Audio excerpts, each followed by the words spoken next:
আবু যর গিফারী রাদিয়াল্লাহু জীবনী পড়বেন। আজকের দিনটা আপনার জন্য একটু ব্যতিক্রম। আমি পঞ্চগড়ে প্রথম এসেছি আজকে।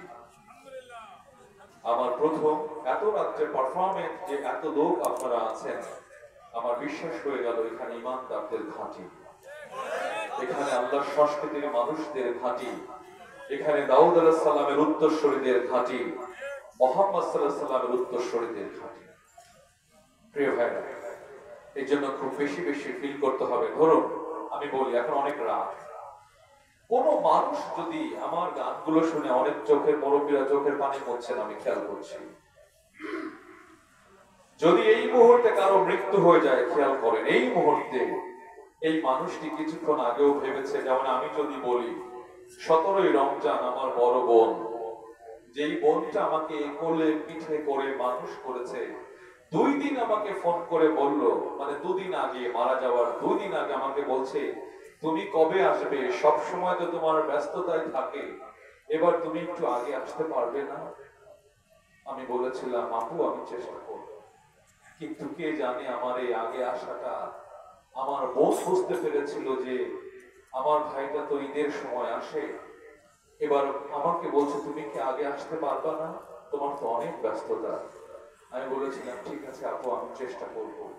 কিন্তু রাত 11টার সময়, যখন 12টা 1টার সময় আমার ফোনগুলো এত দেশ বিদেশ থেকে কল আসে, ফোনটা আমি টেবিলের উপর রেখে ঘুমাই। ওই দিন মনের ভেতরে বারবার বলছে, দুটো ফোন আমার মাথার পাশে রেখে ঘুমাই, যেটা হয় না সচরাচর।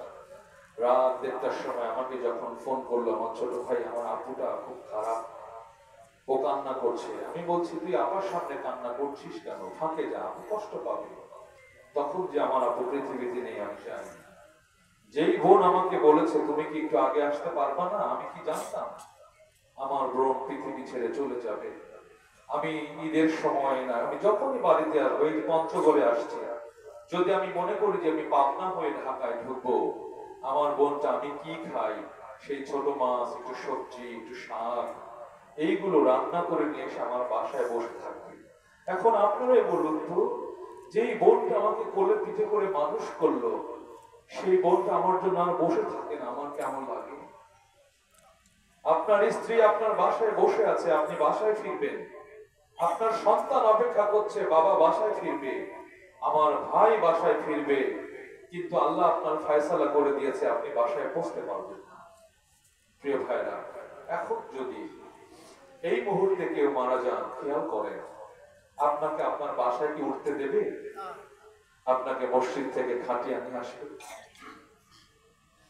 আপনাকে গোসল করাবে, আপনাকে কাফনের কাপড় দিয়ে মুড়িয়ে রাখবে, আর আপনার যেই আত্মাটা আপনার এই বডি থেকে বের হয়ে গেল, এই আত্মাটা তখন সব দেখতে পায়।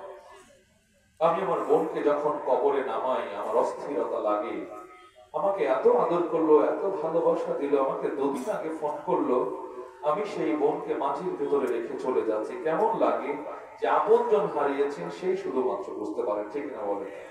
প্রিয় ভাইরা, দেখুন এই মুহূর্তে যদি কারো মৃত্যু হয়, আপনার দেহ থেকে আত্মাটা বের হলো, দাফন কাফন সম্পাদন হলো না, সকালে আপনাকে জানাজা দিবে, এই রূহটা সারাদিন জীর্ণ শীর্ণ হয়ে অপেক্ষা করবে আপনার পাশেই, কিন্তু আপনি বুঝতে পারবেন। কোন মানুষ কান্না করছে সেটাও সে দেখতে পায়, কোন মানুষ হাসছে, এই আত্মাটা খারাপ ছিল, এই মানুষটা খারাপ ছিল, অমকের কাছে আমি টাকা পাবো, অমক আমাকে আঘাত করেছে, অমক আমাকে কষ্ট দিয়েছে, সব আপনি দেখতে পারবেন, কিন্তু কিছুই বলতে পারবেন না। যখন আপনাকে নিয়ে যাওয়া হবে, আপনাকে যখন কবরে রেখে আসা হবে, কবরে রেখে আসার সঙ্গে সঙ্গে প্রথমে আপনাকে যখন প্রাণ দিয়ে দেওয়া হবে, আপনি সঙ্গে সঙ্গে দেখবেন কাফনের কাপড়ে আপনি মরানো। তখন আপনি ভাববেন যে এতক্ষণ যা দেখলাম সব স্বপ্ন, কিন্তু যখন আপনাকে প্রাণ দেওয়া হবে, আপনি অন্ধকারে কাফনের কাপড় গায়ে প্রথমেই চিৎকার করে বলবেন, মা কোথায় তুমি, আমি তো মারা গিয়েছি, বাবা কোথায় তুমি, আমি তো মারা গিয়েছি, এতক্ষণ যা দেখলাম সব স্বপ্ন ছিল, আমি ভেবেছিলাম স্বপ্ন, কিন্তু স্বপ্ন নয়, আমি মারা গিয়েছি। যখন প্রথমে মা বলে চিৎকার করবেন, বাবা বলে চিৎকার করবেন, কিন্তু কেউ সাড়া দেবে না, তখন ফেরেশতারা এসে আপনাকে দিন সম্পর্কে, রব সম্পর্কে, নবী সম্পর্কে জিজ্ঞেস করবে যে আপনাকে প্রাণ দিয়ে দেওয়া হয়ে গেছে। এই জন্য আমি খুব অল্প সময়ে শেষ করব। কে বাসায় বসতে পারবেন জানি না, আবার আমাকে কে ফোন করে বলবেন ভাই আজকে অমুক মা ব্যক্তিটি চলে গেছে। এই জন্য আমি আপনাদের কষ্ট দিব না। আমি বলেছি আল্লাহ রাব্বুল আলামিন সাজা দেবেন, ওসিলা করবেন। সুতরাং যদি এই মুহূর্তে মুর্দা হয়ে যান, কারো নাম আব্দুর রহমান, আব্দুল খালেদ যাই থাকুক, আপনাকে মুর্দা হিসেবে ডাকা হবে। চুপ করে খুব মনোযোগ দিয়ে শুনবেন কিভাবে আপনার এই যাত্রাটা চলে যাবে।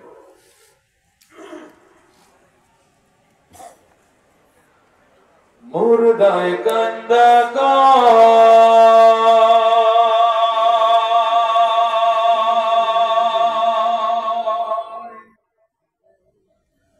জিন্দারে ভাই, আজ বুঝি দিল আমায় জনমের বিদায়। মুর্দায় কান্দা কয়, আজ বুঝি দিল আমায় জনমের বিদায়। আহার সমান জমিদারি পাইলাম না রে কানা করি, আহার সমান জমিদারি পাইলাম না রে কানা করি। খালি হাতে দিলা তুমি জনমের বিদায়। মুর্দায় কান্দা কয়, আজ বুঝি দিলা আমায় জনমের বিদায়। আমার মার কাছে কইও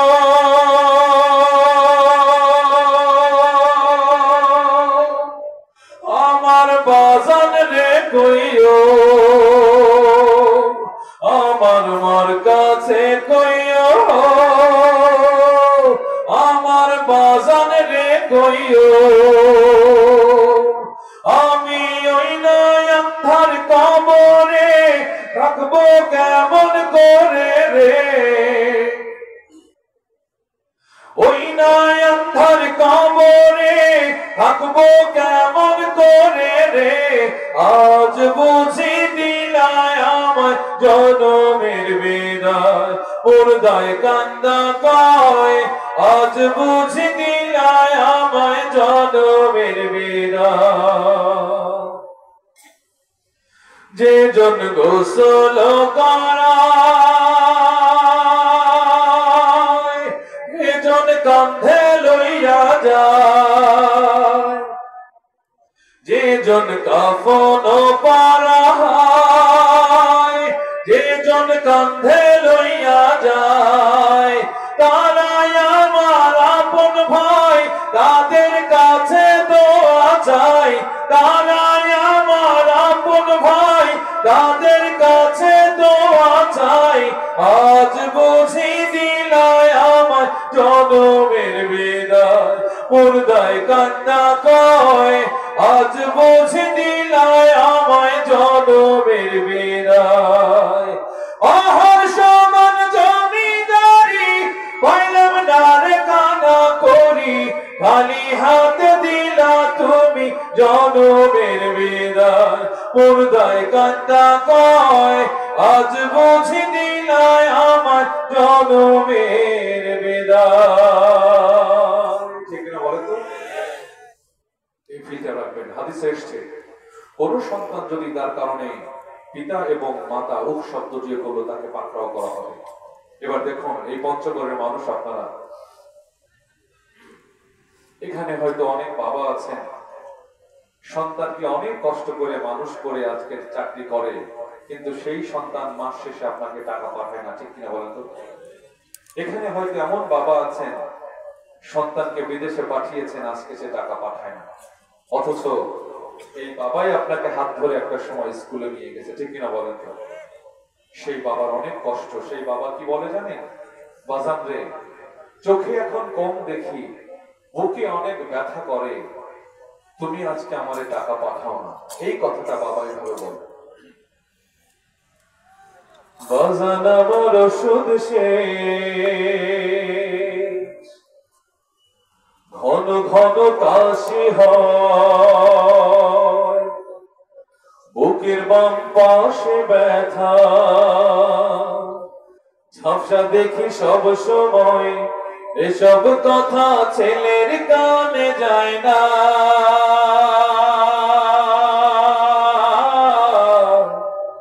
অথচ ছোট্ট বেলায় করতে কত বায়না। বাজান আমার ওষুধ শেষ, ঘন ঘন কাশি হয়, বুকের বাম পাশে ব্যথা, ঝাপসা দেখি সব সময়, এসব কথা ছেলের কানে যায় না।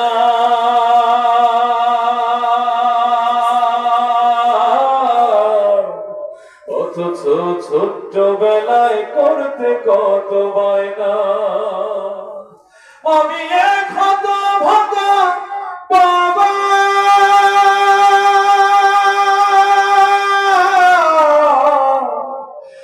আমি মরে গেলে ওষুধ কার কিনে দিবা?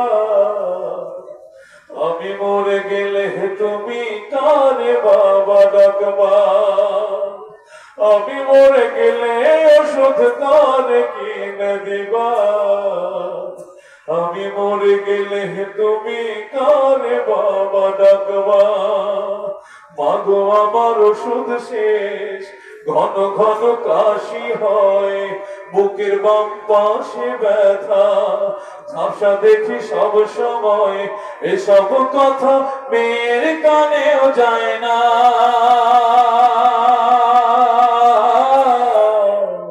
অথচ ছোট্ট বেলায় করতে কত বায়না। আমি এক হতভাগা বাবা,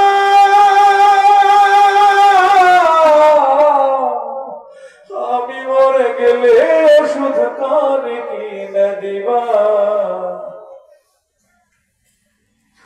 আমি মরে গেলে তুমি কারে বাবা ডাকবা? আমি মরে গেলে ওষুধ কার কিনে দিবা? আমি মরে গেলে তুমি কারে বাবা ডাকবা?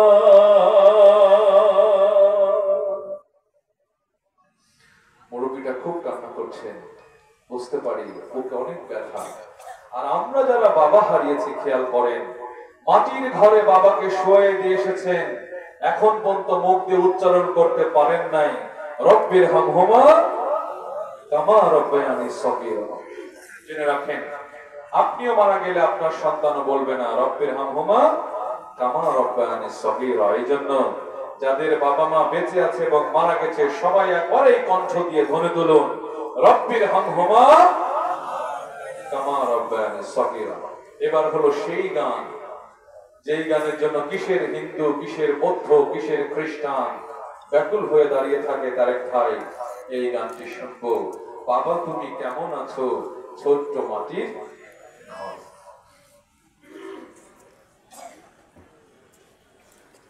বাবা তুমি কেমন আছো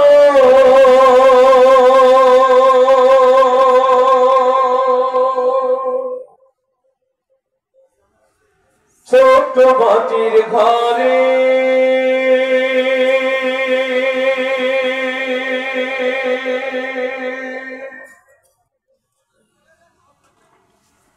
তোমার কথা হৃদয় মাঝে পড়ছে বারে বারে।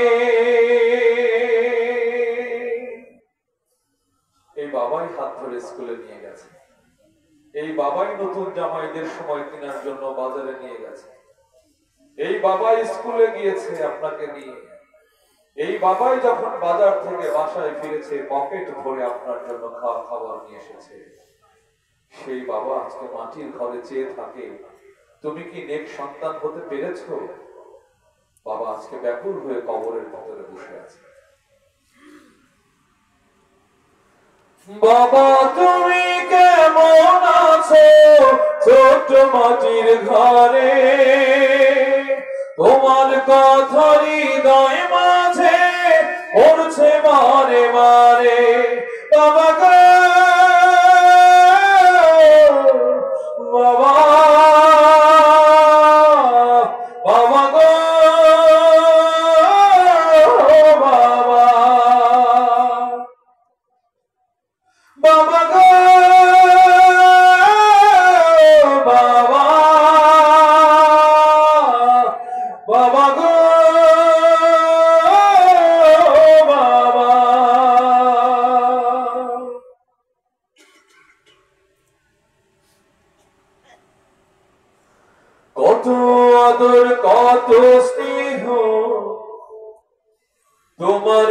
কাছে পেলাম সবকিছু হারিয়ে আজকে নিঃস্ব হয়ে গেলাম। ভালোবাসি তোমায় বাবা, বুকটা যে যায় ছিঁড়ে। ভালোবাসি তোমায় বাবা, বুকটা যে যায় ছিঁড়ে। তোমার কথা হৃদয় মাঝে পড়ছে বারে বারে। বাবা তুমি কেমন আছো ছোট্ট মাটির ঘরে? তোমার কথা হৃদয় মাঝে পড়ছে বারে বারে। বাবা গো বাবা, বাবা গো বাবা, বাবা গো বাবা, বাবা গো বাবা। তোমার মতো আপন কেহ পাই না তোমার খোঁজে। তাই তো আজ ঘুমের ঘরেও অশ্রুতে যাই ভিজে। তোমার মতো আপন কেহ পাই না তোমার খোঁজে। তাই তো আজ ঘুমের ঘরেও অশ্রুতে যাই ভিজে। সুখে থেকো পরম সুখে জান্নাতের ভেতরে। সুখে থেকো পরম সুখে জান্নাতের ভেতরে। তোমার কথা হৃদয় মাঝে পড়ছে বারে বারে। বাবা তুমি কেমন আছো ছোট্ট মাটির ঘরে? তোমার কথা হৃদয় মাঝে পড়ছে বারে বারে। বাবা গো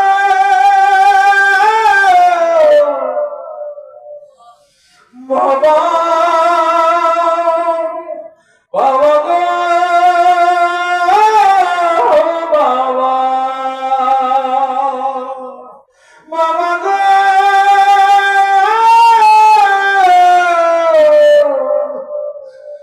বাবা,